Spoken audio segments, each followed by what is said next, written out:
Hello dear students, welcome back to ISK ISA English. Hello dear students. അപ്പോൾ നമ്മൾ കഴിഞ്ഞ ക്ലാസ്സിൻ്റെ കണ്ടിന്യൂഷനാണ് നമ്മൾ ഇന്നത്തെ ക്ലാസ്. നമ്മൾ കഴിഞ്ഞ ക്ലാസ്സിൽ നമ്മൾ ഡിസ്കസ് ചെയ്തത് നോൺ വെർബൽ കമ്മ്യൂണിക്കേഷൻ എന്നുള്ളതാണ്. എന്താണ് നോൺ വെർബൽ കമ്മ്യൂണിക്കേഷൻ? അപ്പോൾ നമുക്കറിയാം, അതായത് കമ്മ്യൂണിക്കേഷനിൽ വെർബൽ ആയിട്ടുള്ള, അതായത് ലാംഗ്വേജ് അല്ലാത്ത എലമെൻറ്റ്സ്. അപ്പോൾ അത് ഏതൊക്കെയാണ് നമ്മൾ കഴിഞ്ഞ ക്ലാസ്സിൽ നമ്മൾ പറഞ്ഞിരുന്നു. ഏതൊക്കെയാണെന്ന് വെച്ച് കഴിഞ്ഞാൽ പാരാ ലാംഗ്വേജ്, അതുപോലെ തന്നെ കിനേസിസ്, പ്രോക്സിമിക്സ്, ക്രോണിമിക്സ്, ഹാപ്റ്റിക്സ്, സൈലൻസ്, അതുപോലെ തന്നെ visual or graphic elements in communication. അപ്പോൾ ഇന്ന് നമ്മൾ ഡിസ്കസ് ചെയ്യാൻ പോകുന്നത് ഇപ്പം ഈ ഒരു നോൺ വെർബൽ കമ്മ്യൂണിക്കേഷനിൽ വരുന്ന ഈ ഒരു എലമെൻറ്റ്സ്. അപ്പോൾ നോൺ വെർബൽ കമ്മ്യൂണിക്കേഷനിൽ ഇപ്പോൾ ഈ പറഞ്ഞ എലമെൻറ്റ്സ് ആണ് ഉൾപ്പെടുന്നത്. അപ്പോൾ നമ്മൾ കഴിഞ്ഞ ക്ലാസ്സിൽ ഈ എലമെൻറ്റ്സ് നമ്മൾ എക്സ്പ്ലെയിൻ ചെയ്തില്ല. അന്ന് ഞാൻ പറഞ്ഞത് നമ്മൾ അടുത്ത ക്ലാസ്സിൽ നമുക്ക് വിശദമായിട്ട് എക്സ്പ്ലെയിൻ ചെയ്യാമെന്നാണ് നമ്മൾ പറഞ്ഞിരുന്നത്.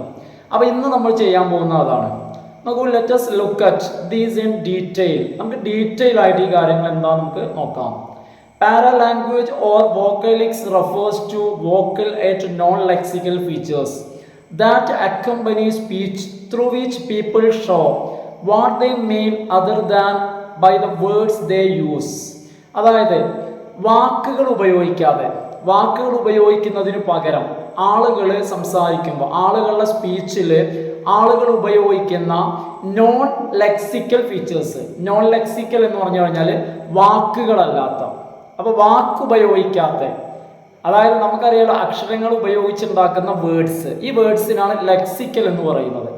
അതായത് നോൺ ലെക്സിക്കൽ ആയിട്ടുള്ള വാക്കുകളല്ലാതെ, എന്നാൽ ലാംഗ്വേജിൽ, അതായത് വെർബൽ കമ്മ്യൂണിക്കേഷനിൽ എന്തെല്ലാം നോൺ ലെക്സിക്കൽ ഫീച്ചേഴ്സ് എന്തെല്ലാം ഉപയോഗിക്കാറുണ്ട്, ഇവയാണ് നമ്മൾ പാരാലാംഗ്വേജ് എന്ന് പറയുന്നത്. അപ്പോൾ നമുക്കൊന്ന് നോക്കാം എന്തൊക്കെ പാരാലാംഗ്വേജ്, എന്തൊക്കെ സംഭവങ്ങളാണ് വെർബൽ കമ്മ്യൂണിക്കേഷനിൽ നോൺ വെർബൽ ആയിട്ടുള്ള ഇത്തരത്തിലുള്ള പാരാലാംഗ്വേജ് അല്ലെങ്കിൽ വോക്കലിക്സ് ആയിട്ട് ഉപയോഗിക്കുന്നത്. എക്സാമ്പിൾ പറയുകയാണെങ്കിൽ, for example by their pitch, tone of voice, or by taking hesitation sounds, facial expressions, അതുപോലെ തന്നെ ജെസ്റ്റേഴ്സ്. അപ്പോൾ എന്തൊക്കെയാണ് പറയുന്നത് വെച്ച് കഴിഞ്ഞാൽ, അപ്പോൾ എന്താണെന്ന് വെച്ച് കഴിഞ്ഞാൽ സംസാരത്തിൽ നമ്മൾ വെർബൽ കമ്മ്യൂണിക്കേഷനിലെ പിച്ച്, അതുപോലെ തന്നെ ടോൺ ഓഫ് വോയിസ്, നമ്മൾ സംസാരത്തിൻ്റെ സ്വരം, ടോണ്. കാരണം ആ ടോണ്, ഒരു കാര്യം പറയുമ്പോൾ ആ ടോണ് അവിടെ എന്താണ്, അതിൽ നിന്നും നമുക്ക് ചില കാര്യങ്ങൾ മനസ്സിലാക്കാൻ പറ്റും. ഒരു എക്സാമ്പിൾ ഞാൻ പറയുകയാണെങ്കിൽ, ടോൺ വെച്ച് നോക്കുകയാണെങ്കിൽ ചിലപ്പോൾ ചില ആളുകൾ നമ്മളോട് ചോദിക്കും എന്തിനാ പഠിക്കുന്നത്. ടോണ് മാറ്റി ചോദിക്കാൻ പറ്റും, നീയൊക്കെ എന്തിനാ പഠിക്കുന്നത്. ഇതാണ് ടോണിൻ്റെ വ്യത്യാസം. അപ്പോൾ ഈ രണ്ട് ടോണിൽ ഇപ്പം ഇവിടെ എന്താണെന്ന് വെച്ച് കഴിഞ്ഞാൽ, നമ്മളവിടെ ആ ഒരു വെർബൽ കമ്മ്യൂണിക്കേഷൻ്റെ കൂടെ നോൺ വെർബൽ ആയിട്ട് വന്നതാണ് എന്ത്, ടോണ്. അതുപോലെ തന്നെ ഹെസിറ്റേഷൻ സൗണ്ട്സ്, അതായത് നമുക്ക് താല്പര്യമില്ല എന്ന് കാണിക്കുന്നതിൻ്റെ എന്നൊക്കെ പറയില്ലേ, നമുക്ക് താല്പര്യമില്ല എന്ന് കാണിക്കുന്നതിൻ്റെ സൂചകമായിട്ടുള്ള ചില ശബ്ദങ്ങൾ. അതുപോലെ തന്നെ ഫേഷ്യൽ എക്സ്പ്രഷൻസ്, മുഖഭാവങ്ങൾ, അതുപോലെ തന്നെ നമ്മളുടെ ജെസ്റ്റേഴ്സ്, നമ്മളുടെ ചില ശരീര ആംഗ്യങ്ങൾ അല്ലെങ്കിൽ ചില ബോഡി മൂവ്മെൻറ്റ്സ് എന്ന് വെച്ച് കഴിഞ്ഞാൽ അതൊന്നും എന്തല്ല, ലാംഗ്വേജ് അല്ല, അല്ലെങ്കിൽ ഭാഷയല്ല. എന്നാൽ നമ്മളിത് വെർബൽ കമ്മ്യൂണിക്കേഷൻ്റെ കൂടെ നമ്മൾ ഉപയോഗിക്കുന്നുണ്ട്. അപ്പോൾ നമുക്ക് ഇതിനെ എക്സാമ്പിളായിട്ട് പറയാൻ പറ്റും. എന്തിന്? പാരാ ലാംഗ്വേജ് അല്ലെങ്കിൽ വോക്കലിക്സ്. ഇനി അടുത്തതായിട്ട് വരുന്നത് നോൺ വെർബൽ കമ്മ്യൂണിക്കേഷനിൽ ഉപയോഗിക്കുന്ന അടുത്തത് എന്ന് പറയുന്നത് കിനേസിസ് എന്നുള്ളതാണ്. എന്താണ് kinesis? Kinesis is the study of the way in which certain body movements and gestures serve as a form of non-verbal communication. അതായത് എന്താണ് കിനേസിസ് എന്ന് പറഞ്ഞു കഴിഞ്ഞാൽ? കിനേസിസ് എന്ന് പറഞ്ഞു കഴിഞ്ഞാൽ പഠനമാണ്. അതായത് ചില പ്രത്യേക ബോഡി മൂവ്മെൻറ്റ്സും ജെസ്റ്റേഴ്സും എങ്ങനെയാണ് കമ്മ്യൂണിക്കേഷനായി മാറുന്നത്, ഇതിനെക്കുറിച്ചുള്ള പഠനമാണ് എന്ത്, കിനേസിസ്. അപ്പോൾ എന്താണ് കിനേസിസ് എന്ന് പറഞ്ഞാൽ? Study of the way in which certain body movements and gestures serve as a form of non-verbal communication. അതായത് ചില ബോഡി മൂവ്മെന്റ്സ് അതുപോലെ തന്നെ ജെസ്റ്റേഴ്സ് എന്ത് ചെയ്യുന്നുണ്ട്, നോൺ വെർബൽ കമ്മ്യൂണിക്കേഷൻ ആയിട്ട് മാറുന്നുണ്ട് അല്ലെങ്കിൽ ഫങ്ഷൻ ചെയ്യുന്നുണ്ട്. അത് എങ്ങനെ, അതിനെക്കുറിച്ചുള്ള പഠനമാണ് കിനേസിസ് എന്നുള്ളത്. ഇത് നോക്കൂ, നെക്സ്റ്റ് പറയുന്നത് പ്രോക്സിമിക്സ്, ക്രോണിമിക്സ് ആൻഡ് ഹാപ്റ്റിക്സ്. എന്താണ് പ്രോക്സിമിക്സ്? അപ്പോൾ പ്രോക്സിമിക്സ് എന്ന് പറഞ്ഞു കഴിഞ്ഞാൽ അതായത് കമ്മ്യൂണിക്കേഷനിൽ സ്പേസിനുള്ള റോള്, എങ്ങനെയാണ് സ്പേസ് കമ്മ്യൂണിക്കേറ്റ് ചെയ്യുന്നത്, ഇതാണ് പ്രോക്സിമിക്സ്. ഇനി ക്രോണിമിക്സ് എന്ന് പറഞ്ഞു കഴിഞ്ഞാൽ എങ്ങനെയാണ് ടൈം കമ്മ്യൂണിക്കേറ്റ് ചെയ്യുന്നത്, ടൈം എങ്ങനെ കമ്മ്യൂണിക്കേറ്റ് ചെയ്യുന്നു. അതുപോലെ തന്നെ ഹാപ്റ്റിക്സ് എന്ന് പറഞ്ഞാൽ ടച്ച്, ഒരു ടച്ച്, നമ്മൾ ഒരാൾ സ്പർശിക്കുമ്പോൾ ആ സ്പർശനത്തിൽ നമ്മൾ എന്ത് മനസ്സിലാക്കുന്നു. സമയം, ഒരാൾ ഇന്റർവ്യൂ വൈകിയാണ് ഒരാൾ വരുന്നത് അല്ലെങ്കിൽ ഒരാൾ നേരത്തെ എത്തുന്നു, അത് എന്ത് കമ്മ്യൂണിക്കേറ്റ് ചെയ്യുന്നു. അതുപോലെ തന്നെ സ്പേസ്, ഇപ്പം ക്ലാസ്സിൽ ചില കുട്ടികൾ ഫ്രണ്ട് ബെഞ്ചിലിരിക്കുന്നു, ചില കുട്ടികൾ ബാക്ക് ബെഞ്ചിലിരിക്കുന്നു. നമ്മൾ ഇതിൽ നിന്നും എന്ത് മനസ്സിലാക്കുന്നു, അല്ലെങ്കിൽ അവരുടെ സ്ഥാനം, അവരുടെ ആ പ്ലേസ് എന്ത് കമ്മ്യൂണിക്കേറ്റ് ചെയ്യുന്നു, ഇതിനെക്കുറിച്ചുള്ള പഠനമാണ്. ഇതാണ് എന്ത് പ്രോക്സിമിക്സ്, ക്രോണിമിക്സ്, അതുപോലെ തന്നെ haptics. Let us look at some examples. അപ്പോൾ നമുക്ക് ചില ഉദാഹരണങ്ങൾ നോക്കാം. ചില ഉദാഹരണങ്ങൾ എന്ന് വെച്ച് കഴിഞ്ഞാൽ പുതുതായിട്ടുള്ള കാര്യങ്ങളൊന്നുമല്ല. ഇപ്പം ഞാൻ ഈ പറഞ്ഞ കാര്യങ്ങൾ ഒന്ന് എക്സ്പ്ലെയിൻ ചെയ്യാണ്, അതായത് പ്രോക്സിമിക്സും ക്രോണിമിക്സും അതുപോലെ തന്നെ ഹാപ്റ്റിക്സും ഒന്ന് എക്സ്പ്ലെയിൻ ചെയ്യാണ്. നോക്കൂ, do you prefer to sit in the front row during a lecture? ഒരു ക്ലാസ് നടക്കുമ്പോൾ നിങ്ങൾ ഫ്രണ്ട് ബെഞ്ചിൽ, ഫ്രണ്ട് നിരയിൽ ഇരിക്കാൻ നിങ്ങൾ താല്പര്യപ്പെടുന്നുണ്ടോ? അങ്ങനെ താല്പര്യപ്പെടുന്നുണ്ടെങ്കിൽ it may reflect that you are interested in the event. എന്താണോ അവിടെ നടക്കുന്ന ഇവന്റ്, അതിൽ നിങ്ങൾക്ക് താല്പര്യമുണ്ടെന്നാണ് അത് കാണിക്കുന്നത്. ഏത്, നിങ്ങൾ ഫ്രണ്ട് ബെഞ്ചിൽ ഇരിക്കുകയാണെങ്കിൽ, കാരണം നിങ്ങൾ ഫ്രണ്ട് ബെഞ്ചിൽ ഇരിക്കുമ്പോൾ നിങ്ങളുടെ ഇൻട്രസ്റ്റ് ആണ് അവിടെ കമ്മ്യൂണിക്കേറ്റ് ചെയ്യുന്നത്, നിങ്ങളുടെ താല്പര്യം. നിങ്ങൾ ബാക്ക് ബെഞ്ചിൽ ഇരിക്കുകയാണെങ്കിൽ നിങ്ങളുടെ താല്പര്യമില്ലായ്മ എന്ത് ചെയ്യുന്നു, അവിടെ കമ്മ്യൂണിക്കേറ്റ് ചെയ്യുന്നു. So this is an example of proxemics. അതുകൊണ്ട് തന്നെ ഇത് പ്രോക്സിമിക്സ് ആണ്, അതായത് പ്ലേസ് എങ്ങനെ കമ്മ്യൂണിക്കേറ്റ് ചെയ്യുന്നു. ഇനി അടുത്തത്, if you go late to an interview it reflects badly on U.